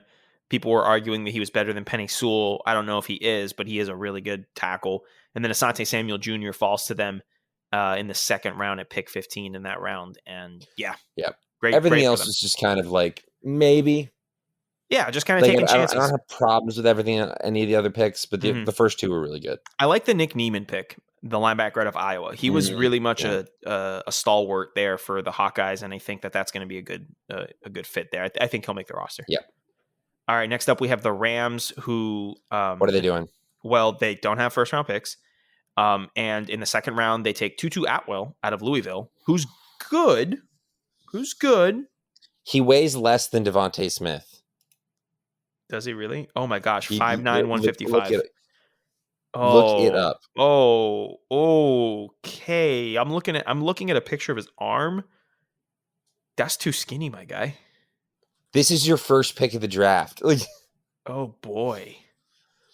Like, I say this, I don't mean it as an indictment on the Raiders as a team because like they've had bad drafts before and it hasn't affected them. Like, because like Sean McVay, unless like they build the team well somehow, and like even though the drafts don't always make sense, because they do a lot of trading, they do a lot of free agency, and they hit on some of their picks. But like of all the wide receivers you could have gotten to help you out, I just really don't think Tutu Atwell was the one you should have gone with. Like, yeah, for the type of team, maybe they're going to change up what they do because they're adding Matt Stafford. So they're gonna like because they went in a lot of like under center. Only two wide receivers on the field with Jared Goff, and they're not going to have to do that as much with Matt Stafford. So like, right. So maybe there's that. I don't know, but yeah, no. Wow. Okay. So everything else to me is whatever. You know, not the craziest. It's not really much to talk about. Like, all right, let's move over to Vegas then. Okay, Vegas. The Trayvon Merrick pick was good. But the fact that you went, but the second rounder was good. All right, listen, I like Alex Leatherwood. I think he's a good offensive lineman. Way too early. And it's not even that does it for me. It's all these other picks that I'm like, it continues to be the whole, we're going to draft guys that like are our character guys that we like, and like not really mind value or ability. They're not playing the draft well. They don't play the draft well. So and they haven't, and they're just continuing to do what they've done for years. Like they drafted Cleveland Farrell number 4 overall. They traded up to draft Cleveland Farrell 4 overall. Remember, we were like, "Oh, who are they going to take?" And they take Farrell. We're like, "What?" What? Yeah. So yeah. All right. It's pretty much par for the course. Yeah. Moving on. Minnesota Vikings. All right, Minnesota Vikings. With the exception of your second round pick, I like this draft. Yeah. Okay. Yeah. Whatever. It's ruined for me because of the second round. I'm sorry, the third round pick. Nope. I'm now a Vikings hater. Got it. So the reason that Tyler is acting like he's 12 years old is because Christian Darrisaw. Oh no, it's not. Is it? Christian Darrisaw is their first round pick. Right. Why are you acting 12? Because Kellen Mond went in the third round to them? Yes. Is this? I'm kidding. Kellen Mond. Serious question. Does this impact our Sam Howell future Minnesota Vikings quarterback theory? It shouldn't, but it might, because it's a matter of, Kellen Mond's not good enough immediately to beat out Kirk Cousins. But if Kirk Cousins is bad, he might get some playing time, or maybe it'll do that thing where like they've seen enough of him in practice. Mm-hmm. So they're going to let Kirk Cousins walk because they don't want to keep paying him. Right. And they're not going to take a chance on Sam Howell. But who knows? I'm interested because, like, I will say that as far as Kellen Mond, like, it's going to a system very similar to the Jimbo system that he's going to, in regards to the fact that the passing offense is going to be built to protect him. So you mean he's going to a system that's going to make him look like a mediocre quarterback again? Yes, exactly. It's almost like he's a mediocre quarterback. He's just okay. Kellen Mond just has tools, but over 3 years he had 2 good games. Like, and we're overhyping those two truly good games. You're right. No, I'm with you. I'm just over it. Like, I am too. Preaching to the choir here, my guy. I'm. We're spending too much time on Kellen Mond. He does not deserve this much attention in a draft. The amount of headspace that he has in me, I'm trying to get rid of it. But like, at least, God, we're moving on. We're moving on. I like the Christian Darrisaw pick. I confuse Christian Darrisaw with Christian Barmore. Yeah, that's why I was like, speaking of Christian Barmore. No. The next draft, we go to New England. Yeah. Oh, that's right, because I got him in second. New England. All right, do you want to have the Mac Jones conversation, or do we just kind of want to acknowledge that he's... What do you think about the Mac Jones thing? Like, this is the best thing that could have happened to all the other teams in the AFC East, because Mac Jones falls to them. I listen to the Bill Simmons podcast, noted Patriot lover, and he keeps talking about how him and his dad and all of his Boston friends are super excited that they got Mac Jones, and how, oh my gosh, Deception. the league let us get Mac Jones. They're going to pay for this, blah, blah, blah, blah. And I really... They did not say that. They did. No, they did not say that. They did. No, they did. And what? I think what's happening here is they're falling in love with this idea that they found a Brady replacement, right? They see an upright quarterback. They see a guy that has good footwork in the pocket, which Brady does, and Mac Jones has good footwork in the pocket. He's just not fast, and he's not able to evade those different types of players, linemen and stuff, and he's not able to get out of the pocket like modern day football is kind of seen.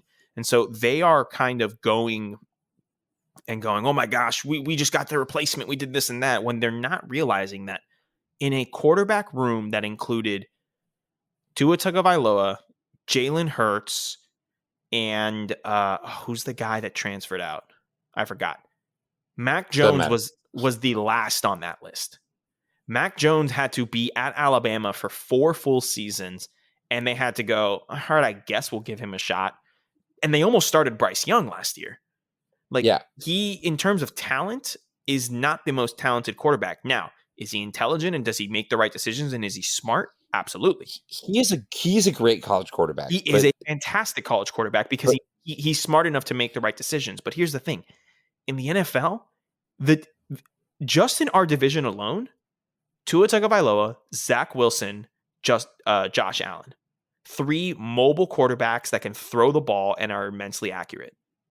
Mac Jones does not fit that profile. I mean, this isn't college football where you can throw the triple option and be like, we're going to catch you slipping. No, it's not how it works. I don't think this was a good. I mean, I think value-wise, it was a good flyer for them. I just think Patriots fans needs to taper their expectations because this is not Tom Brady 2.0 showing up here, guys. My biggest problem is just that the way they've been building this team to go like with the way that Cam Newton plays goes counterculture to this pick. Absolutely. It's just completely different. If Tom Brady was still there or he had just left, this would be different. I'd be like, okay, the team's built for the same type of quarterback, and it's still like I don't think Mac Jones would be that good. But honestly, the thing to me the most is that Mac Jones does not have a lot of mobility, which is the problem that one of our favorite quarterbacks also kind of has. So full disclosure, right? I would say Kyle Trask is more mobile, but that's whatever. But here's the thing: Kyle Trask is going to a system where that entire thing he's going to where Mac Jones wants to be. Exactly. Listen, if Mac Jones ended up in Tampa with Brady, oh my gosh, perfect. That would be perfect because that offense is built there. Now in the Patriots' defense, right? In New England's defense, I'm pretty sure the Brady playbook isn't too far away from Josh McDaniels. I'm pretty sure he's just got to blow the dust off, pick it up from the bottom of the filing cabinet, and he can open it up again. But then again, and I know they spent a lot of money, I know they did a lot of stuff and blah, blah, blah. I just feel like Patriots fans are expecting a big pendulum shift, and I just don't see it that way. It's going to be a bit more gradual. I think that they're a better team than they were last year, top to bottom. I do believe that, and I think they will contend for a wild card spot. I'm not saying they're a bad football team, and I'm not saying that Mac Jones is bad necessarily. I just don't think he's as good as they make him out to be. Taper your expectations, Pats fans. That's what I got to say. Taper your expectations. Beyond that, Christian, love the Barmore pick. Barmore pick, excellent, absolutely excellent. Yeah, all the other picks, fine. You are a team that doesn't have good wide receivers, and you only drafted a wide receiver with your last pick. Bad strategy. Trey Nixon, decent wide receiver. I don't think he makes the ride. I think he's a practice squad guy. That's the thing where I don't know if that's the case. I agree. Your biggest, in my opinion, the biggest weakness on that offense is the passing game. And listen, I know that because of the quarterback situation, but largely because of the fact that they don't have weapons. And I know that you got a bunch of they got Hunter Henry and Jonnu Smith in free agency. You need wide receivers. Well, they got Nelson Aguilar. Sorry, I couldn't don't even try that. Don't even pull that crap with me, Sergio. All right, my bad. So that's the Pats. Next up, we have New Orleans. Interesting draft, right? Interesting. Because this is a draft like Orleans where it's like, this is a draft of a team that is trying to rebuild from the ground up. And New Orleans isn't necessarily rebuilding, but, they're changing windows. Right. They're in a transitional period for sure. So this is a good draft from a strategy perspective for that, except for the in-book thing that I don't get. But I understand spending a 4th rounder on there because the quarterback room you have is Jameis Winston, Taysom Hill for some godforsaken reason, and now you have Ian Book. So I think amongst those 3, Ian Book has the potential to stand out. And who knows? Maybe he's a guy that he took the next step in this past season. Like he was a completely different quarterback. Maybe he can take another step forward. They see the talent and the physical tools. We'll see how it goes. I'm not too mad about Ian Book. Maybe I'm just overreacting. I think you are. A massive overreacting fan base, the New York Giants. All right, I'm gonna go out and say it. This is one of the worst drafts I've ever seen. It's pretty bad. This is horrible, especially when you given that they were at Dave Gettleman. Shocking news: Dave Gettleman is not good at his job. Dave Gettleman, not great, Bob. So here's the thing: the Giants are sitting at 11. They trade with the Bears, right, in the Justin Fields trade to get up to 11. They move back to pick 20. They get an additional 1st rounder and I think an additional 2nd or 3rd. All the Giants fans up here in Yankee land. We're talking about how, regardless of what happens, Gettleman got an extra 1st round pick, did it great, whatsoever. But you know what you could have done at pick 11, Tyler? Taken Justin Fields. Taken the quarterback, but instead, Dave Gettleman, 2 bad mistakes, 2 wrongs make a right in his eyes. Instead of just cutting bait with Daniel Jones like he shouldn't have made the pick in the first place. there's just so many blunders by Dave Gettleman that like it's a travesty. Well, it's that like this domino man effect. They all kind of mount up on each other. And the thing is that he like makes a pick, he makes a mistake, and then he goes, "Oh shoot, I made a mistake. I got to fix that mistake. Let me fix that mistake by making yet another mistake." Like he takes Daniel Jones, he has the first pick at offensive tackles last year, and he picks the absolute worst one of them all, and then he ends up this season in a spot where he could have taken he could have taken Rashawn Slater. He could have taken Micah Parsons. He could have taken Justin Fields if we're really going to go there. And what does he do? He trades back to 20 to get the extra capital, which in the moment, great. But then you pick 20, you take Kadarius Toney. And listen, we're Florida fans. You know how much we love Kadarius Toney. Joystick. I'm glad he got that first round money. Great for recruiting for Florida. Especially when you take a player like Kadarius Toney that was really what are we going to do with him, and you turn him into a first rounder. Great story, great pitch, everything. Fantastic. And happy for him. Happy for him. Get that bread. I think he can have a really good professional career. I agree, but here's the thing: Kadarius Toney isn't the best route runner. He's very much like, kind of an X type, special type player that can make a lot of things happen. But I do not trust freaking what's his name, the coordinator. Jason Garrett. I do not trust Jason Garrett to be able to scheme Kadarius Toney. Nor even if he could, Daniel Jones the ability to make a productive use of him. Right. And and you sign Galloway in free agency. Like there's so many other needs where I feel so bad for Toney because he's ending up in a situation where he's literally built to fail. He's literally built to fail. Well, they're going to expect him to be Jalen Waddle. He doesn't have the same skill set as Jalen Waddle. He does not. He does not have it. And I think Kadarius Toney, in some ways, had a better call. Well, I mean, obviously, Jalen Waddle got injured his senior season. Mm-hmm. Kadarius Toney's senior season is amazing. But the problem is that people look at Kadarius Toney and they say he must be a speed guy. Kadarius Toney is average with speed. It's his shiftiness that wins him. And his explosiveness. And the problem that I see coming is because I don't trust the Giants, they're going to try and use him like Jalen Waddle or Tyreek Hill. And it's not going to work. He best be used like Julian Edelman. Exactly. And here's the thing, and this is no disrespect to Toney, but if Kadarius Toney doesn't go to Florida, if Kadarius Toney doesn't end up with Dan Mullen, he doesn't have the collegiate career that he has. Dan Mullen, a large part of Toney's success is built on the coaching staff at Florida. 100% agreed. 100% agree.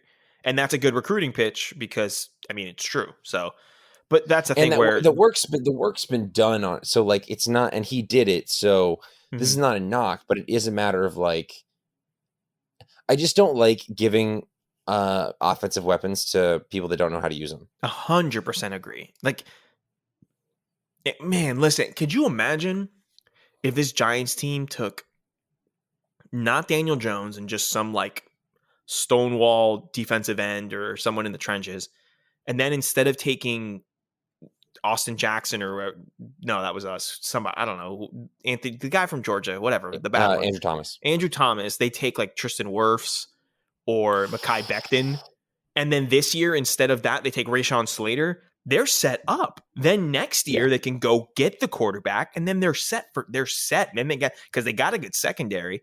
They, you know what I mean? Like there's some good parts to this team talent wise. Like, and then go get a competent coordinator. And I like Joe Judge in terms of managing a team, but go get a competent coordinator. Go do some other stuff. You know what I mean? Yeah. So I don't know. I'm just so mad about the Giants. Just I feel bad. Tony's gonna be a guy that's gonna be cut or traded, and then he's gonna blossom somewhere else.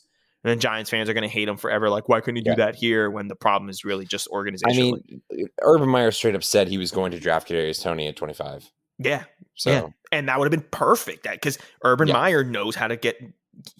That's the type of player that Urban Meyer knows. If Urban Meyer knows one thing, it's how to use that type of player. Exactly. Mullen learned that from Meyer. Like he knows what he's doing. So, yeah. All right. Moving forward. Yeah. Lots of time here on the Giants. I don't know why. All right, next up we have the New York Jets. And again, I'm going to say it, and I hate to say it. The best draft. They won the draft. The Jets won the draft. Really? The Jets won the draft. And I'll tell you I will say, because like, I don't actually even think Zach Wilson is fine. Mm-hmm. I think that they were better. I think Justin Fields was better. I think they picked the wrong quarterback at 2, in my opinion. But damn, they did everything in their power to help that quarterback out. They did everything. Joe Douglas knows how to draft. They did everything that they didn't do for Sam Darnold, and they realized it. First 3 picks, Zach Wilson at 2, They trade up to get Elijah Vera Tucker, a fantastic guard, plug Great and play. decision, in my opinion. And then in the second round, they take Elijah Moore. God. That is fantastic. Just with those 3 picks alone. Like, again, we think that Justin Fields is the better quarterback, but that's Zach Wilson and Elijah Moore will be fun. Exactly. It's going to be good. It's going to be fun. And everything else is just peanuts and stuff. They also got Michael Carter out of North Carolina, the other running back out of UNC, which was a pretty good pick as well. So. Yeah, man. Jets won the draft. Hate to say it, but I liked it. Philly. See it. Yeah. Philly ends up with Devontae Smith and Landon Dickerson. I like it a lot. Philly's the team that needed to make the Devontae Smith gamble. Yeah, I agree. They don't have anything to lose. Well, they do it because they missed out on Justin Jefferson last year. Yeah, well, like they're already in a bad wide receiver situation, so it's not like they need this one thing to put them over the edge. If they screw it up, they screwed it up. Right. But it's like if Devontae Smith works at the pro level, he is the exact type of player that they need. Exactly. Like, yeah, and Landon Dickerson was a great pick. I mean, I don't know. It was fine. Yeah, I liked it. They did some confusing things, but yeah, but also listen, we're giving Howie Roseman credit here, so let's tread lightly. Yeah. Next up, the Steelers. All right, the Steelers are the people that took a running back when they took Najee Harris. And then they took Pat Freiermuth. Yeah, it's like interesting. You had so many other needs, in my opinion. Yeah, I agree. Both good players. Both will play well under Mike Tomlin. Mm-hmm. I don't think I would have picked either of them where you did. Like, no, I think I would have gone elsewhere. Needed. Right, and I think I would have gone elsewhere in general. Who knows? Who knows with this team? All right, next up, we only got a few left. Seattle only had 3 picks this draft. No first rounders. One of those 3 picks, Stone Forsythe, tackle out of Florida in the 6th. Love to see it. Go Gators. They only had 3 picks. I can't believe it. I can't. Yeah, it's really not worth talking about. We only just mentioned Stone Forsythe. Let's just move forward. All right, San Francisco. All right, so San Francisco takes Trey Lance instead of Mac Jones. Made the right decision based on those 2. Still think Fields is a better quarterback, but I can see with what they want how Trey Lance is appealing. I can see Kyle Shanahan and what he wants and all what's going on in his brain. I mean, Kyle Shanahan wins games with CJ Beathard at quarterback and Nick Mullins at quarterback. So and again, I think it's important to note this is this is a Super Bowl ready roster. They just got hurt last year. Like they got the guys, they got the pieces. So they're really out here just kind of looking to plug and play people. I like the Trey Sermon pick in the 3rd round, running back. Yeah. I like the Elijah Mitchell pick in the 6th out of Louisiana. Yeah. That's a fun pick. I wouldn't be surprised if he emerged as their number 1 back in week 8 or something. You know what I mean? Yeah. They didn't really address the secondary, which is something I wanted to see them address. Mm-hmm. They drafted 3 defensive backs, but not until, the 4th round. Right. So, but they went heavy in the offensive line, which, for what they do is a super smart idea. Right. Yeah. No, I agree. And look, selfishly, I hope they do horrible next year because we have their first rounder next year. So, yeah, but I think that I just think with their situation, they're probably going to keep Jimmy Garoppolo for at least another year. I actually think if Trey Lance is going to succeed, this is one of the places that he could do it. Yeah, I think we have a Patrick Mahomes situation in terms of sitting most of the year, maybe starting at the back half of the season when they lock up a playoff spot and seeing what he's got after he learns the system and all that stuff. And one thing that Borba pointed out to me was that he really hasn't had many starts. So he needs to get reps. And I think in the practice field with this team, and Shanahan's a good developer, or Shanahan's a good play caller. Let's see if he's a good developer, Yeah. All right. Defending Super Bowl champion, Tampa Bay Bucks. The only pick that matters is Kyle Trask in the 2nd round. Let's go. Sign me up. Let's go. Run it back. Evidently, Bruce Arians and Tom Brady both agreed that they wanted to draft Kyle Trask, which is mind-boggling to me. Mind-boggling. You know what's crazy? Let's go. I can't believe I'm actively going to be cheering for all 3 of the Florida teams to succeed. Obviously, the Dolphins. Because the Jags fans, Jags because of you, and because I want to see Trevor Lawrence succeed and all that stuff, and I think the city of Jacksonville deserves it. But then, damn, these Bucs really got on my emotional side by taking Kyle Trask. And taking him in the second round and sitting him behind Brady to learn. Like, as much as I hate Brady and as much as I, sports hate, by the way, as much as I sports hate Tom Brady, like, hey, man, like, just if Kyle Trask is going to learn under anyone, I want it to be Brady. I want it to be Brady. Because just like we were talking about with Mac Jones earlier, there were certain situations that Kyle Trask needed to be drafted to be developed. Like, this is the Saints would have been great because they're a dome team, and you sit and you learn under Sean Payton. Right. This is in regards. This isn't a dome team, but it's in Florida. It's in the South. You're going to a great roster, and likely if they can swing it, Bruce Arians will probably retire soon, and then they're probably going to promote Byron Leftwich to head coach if he sticks around. And honestly, I'm about it. Somebody I was posed to me that this was probably this might have been a Byron Leftwich pick at QB, because they might be like, who do you want to be your QB in a couple of years when you take over this team? That's a bit of a stretch. It might be a little more conspiracy theory, but like, right. Hoodie's up, third eye activated. He, in a lot of the ways, if Kyle Trask can be successful, it's going to be playing a game similar to Tom Brady's. Agreed. This is where he needs to go. And here's the thing. If anything happens to Brady and you plug in Kyle Trask and he's got those weapons in that offensive line, my God. And Kyle Trask is okay with sitting. He's going to be fine. He's going to be fine, ladies and gentlemen. Very much like it, and I think it's the right pick. Everything else is just, luxury picks. So, second to last, we have the Tennessee Titans. They take Caleb Farley, and I love the pick. I know it's really good for them. I know he has medical history and all that stuff, but hey, look, this is the best talent at the cornerback position in the draft. I'm not saying he's CB1 simply because the injury history was so severe. But if this man can get it together, if he can stay healthy, man, Tyler, Trevor Lawrence is going to be looking at him twice a year for the next 6-8 years. Yep. He's healthy. Not super pumped about it, but good draft. They drafted another freaking North Dakota State offensive lineman, which, now as has been stated before, lineman from the Midwest, going to be good. Makes me upset. So, and then finally we have the Washington football team, which had a pretty, mediocre draft. I think they're building up very much. So they're in need of a quarterback as well. There's just no player here that stands out to me. Yeah, nothing. I like Samuel Cosmi, the tackle out of Texas. I like Jamin Davis out of Kentucky. I think he hits very hard. I like De'Ami Brown out of North Carolina. He was fun. All these players I like at a collegiate level.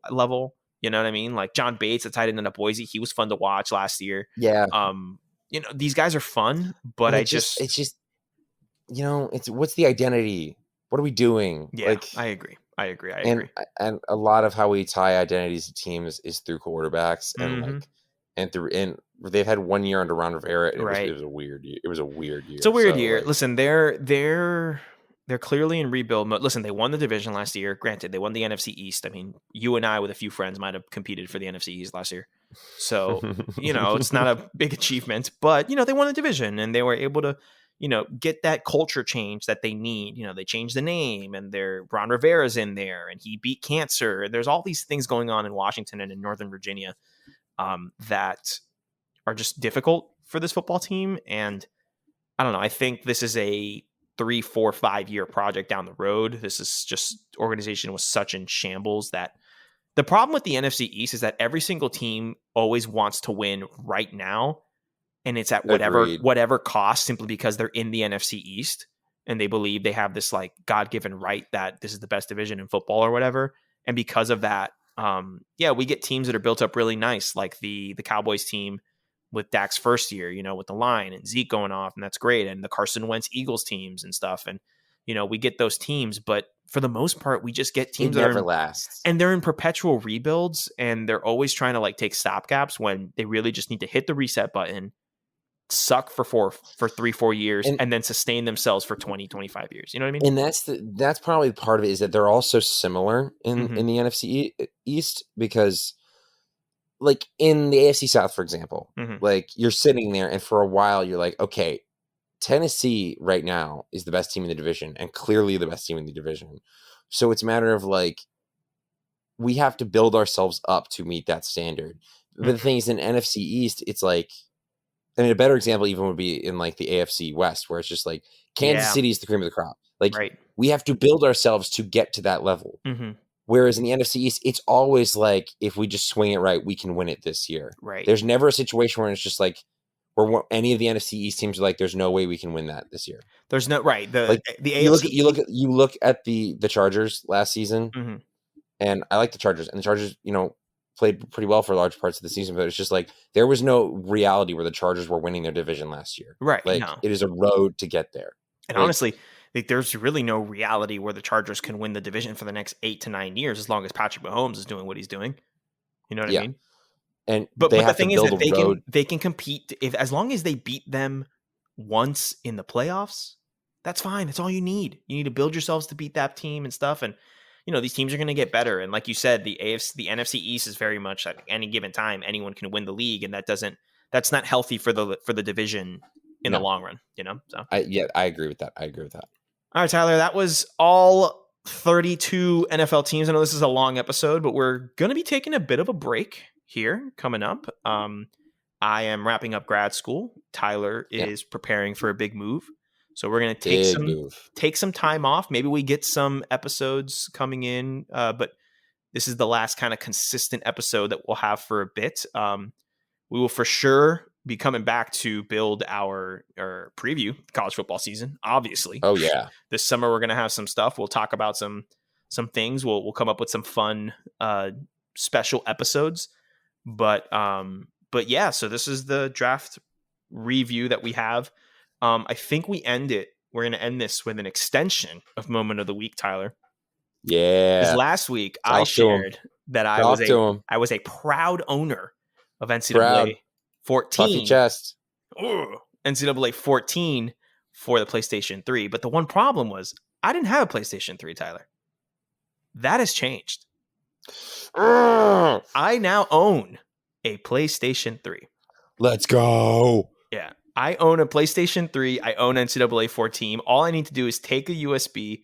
I need you to help me and like talk me through exactly how you did it. Yeah, it's complicated. And I got to do the college football revamped.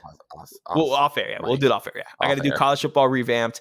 And today is Tuesday. You're going to be listening to this episode on Wednesday. So it's not until probably Thursday evening when I can really dedicate. Like it's just still sitting in the little wrap paper from the game. You gotta let it simmer. You gotta let it let it rest. It's just sitting there on my desk. I'm not gonna touch it until Thursday because I got some stuff to do. This is me being mature. All right. I'm not just like ripping it open and playing. You will not touch your 9-year-old football video game. Listen, because you've got stuff to do. I do. And listen, I want to be able to play this game with zero worries. I want to be able to sit down, just spend hours building up this game, testing out going to different fields, seeing how jerseys look with the revamp stuff. I'm pumped, man. I am pumped. So that's what I'm going to be doing this coming weekend. Well, I graduate this weekend, but other than that, subtle flex, grad school. So yeah, I got tons of stuff to do, but that is the extension of Moment of the Week. Wanted to inform people. Thank you for all of those who inquired about my PlayStation 3 availability of not having one. No one did that, but I'm just saying that to myself. But I have it. And Tyler, I have the entire thing for under $200. Game, system, what a man, everything. And I'm very proud of myself. So, whoo! Cannot wait to get that bad boy open and play. I think you, Sergio, won draft weekend. I won draft weekend by finding a copy of NCAA 14 and a PlayStation 3. Steal the draft. Steal the draft. Under 200 for everything. Come on, man. Yeah, I loved it. I love it. You will be getting FaceTimes, Tyler, at some point Thursday evening and Friday. I mean, Friday during the day, you're going to be working, but I don't care. I'm going to send you pictures and text. Not for much longer. Oh, boy. Do you have a moment of the week for this week, Tyler, before we wrap up? In a similar way, you're graduating this upcoming week. I spent this weekend, which is part of the reason I wasn't as attentive on Twitter and to the draft in general. I spent this weekend in Orlando. My sister graduated from UCF. Woo! My whole family went there. Go Knights, charge on. I'm very proud of her. Just immensely proud of everything that she's done as a woman, everything that she's grown through college, and the intense accomplishment. Doing it in a pandemic, which your boy never had to do, which I'll brag about till the day I die. In the middle of a pandemonium. I can't believe it. Like, the incredible fortitude it takes to have to go through that. So I'm very proud of her, giving her a shout out on here. Shout out to her, Tyler. Absolutely. Congratulations to her. Mini moment of the week. Our fantasy football group chat.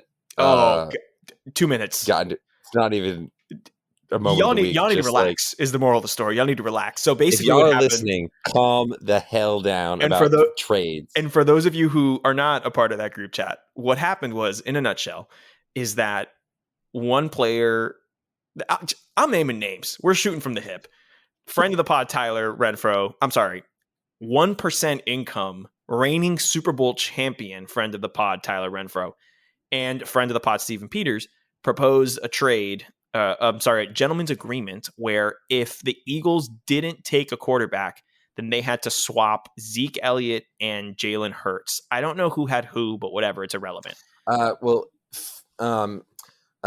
Stephen Peters, an Eagles fan, had Ezekiel Elliott, then Renfro had picked up Jalen Hurts during the season last year. Mm-hmm. And remember, we have keepers. This keeper league. So this is very important. Exactly. And so that happened, and people went up in arms because they said it wasn't a fair trade. And then they were trying to push the trade when really it was just because of the keeper deadline. And Tyler Renfro had to set the keeper deadline on a certain day. So people didn't add just go pick up Kyle Pitts and put him on your roster and, without drafting him, because every new player has to Ben. Yeah, Ben. He has to be subject to the draft and stuff. And so to avoid all that, they just pushed it through. And then there was this thing. Then we had a poll in the chat about should there even be vetoes? Like, should that be an option? And then and then Austin was texting me, and he was like, "What do you think of this?" And I was like, "I don't believe in vetoes." And he was like, "What are you talking about?" Just a mess. I'm at work this whole time, so I'm not actually able to keep up with how fast this is moving too. I was driving from Boston, and I was like, "Oh my god, the amount of notifications!" I pull in and I read them all, and I was like, "This is what it was." This is why I kept getting ding in the middle of my podcast every 3 minutes on the drive, the 2-hour drive from Boston to Connecticut. Ay. Love every single one of you in there, but y'all need to relax. Y'all need to relax. Love you guys to death. But my opinion on the matter was very similar to my opinion on the other 11 possible drafts picks that the Jaguars had when we started the weekend. I'm just like, I don't care. And I got to be honest, I said that to everyone. I was just like, hey, if we draft Trevor Lawrence, I don't care. You got a franchise quarterback. You should be happy. Oh, man. All right. These two other people want to trade something. I don't care. Listen, I know this was a long episode, but I recommend you stretch this out for the next few weeks. I'm going to be honest. We don't know when we're coming back. We don't know when we're coming back. Hopefully. We are coming back. Don't worry. We're coming back. Tyler, we're addicted to doing this. So is this the end of season 4? I think this might be the we might have little epilogues of some interviews with some friends of ours about their takes on their team's classes. Okay, cool. Those are some epilogue episodes, but this is the last, I think, the final together big episode of season 4. Okay, all right. It might be we'll have to talk about if our fun potential playoff episodes and realignment, those kind of fun episodes over the summer are part of season 4 or are part of season 5. And I love that we're doing this on the air because this right here is just perfect podcasting where this is the writing process here. This is transparency, ladies and gentlemen. We like you to know what we're thinking. But we'll figure that out, Tyler. So potentially the end of season 4, potentially not, but definitely the last episode for quite a bit. I'm graduating. Tyler's moving. So we're going to get some stuff done in our personal lives. No football to talk about. There's also no college football to talk about. So unless something crazy happens, we won't be on for a little bit. So thank you so much to all of you guys for sticking with us, not only through this long episode, but through our entire 4 years at Sideline Judgement. We really appreciate it. And this is 4 more. Here's to more than that, man. Here's to more than 4 more. Listen, we started this as just two friends that wanted to talk about. I can remember specifically, we want to talk about the Tyree Cleveland Felipe Franks touchdown against Tennessee, and we didn't have anyone to talk about it with, and that's why we wanted to start the podcast. And here we are 4 years later doing our stuff, and here's to a lifetime more of episodes. Yes, sir. We love it. You guys are just as important to the pod as we are, because without you guys, we wouldn't really be making anything. We might probably be making some stuff, but we wouldn't be as dedicated. I do like to hear myself talk. So yeah. I mean, we are over an hour and a half on a draft recap, so it is what it is. All right. From two people that have franchise quarterbacks, this has been another episode of Sideline Judgment. Mine beat yours in a national championship game. That's all I'm going to say. Yours didn't come off the bench at halftime of a national title to win it. But mine beat yours. So all right. Okay. We're not going to start this. Well, this was supposed to be in like 3 or 4 years when we're both in like the AFC title picture. Not now. Brother, I'm getting it started right now. Oh my gosh, I can't believe it. The Florida rivalries are heating back up again. Oh my gosh, can't believe that's how we're ending the episode. Look, Urban Meyer's my head coach now, so like you better believe I'm going to buy into this rivalry crap. You should. He's going to start calling the Titans that team up north. That team. that team in that city with the bars. The musical ones. The musical ones. Yeah. Those singing song people. Oh man. All right, Tyler. Let's wrap this big puppy up. This has been a super duper excessively long episode of Sideline Judgment. My name is Sergio. My name is Tyler. And we are not biased, but go Gators. Go Gators.